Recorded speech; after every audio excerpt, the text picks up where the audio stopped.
Обязательно britva qilish shartmi degan savol rosa ko'p keladi qizlar. Men depilyatsiya qilmadim. Borku bundoq qilib depilyatsiya qilib yoki deb xullas tukimni depilyatorda, vosklarda oldim, ishlatsam bo'ladimi deb so'rashadi qizlar.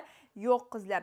Обязательно kojangizda ildiz bo'lishi kerak. Bu apparat ildizni kuydirish kerak qizlar. Ildiz bo'lmasa nimani kuydiradi qizlar? O'shaning uchun agar siz depilyatsiya yoki vosk qilgan bo'lsangiz, o'sishini kutasiz, keyin britvada olasiz va sразу apparatda olib tashlaysiz qizlar.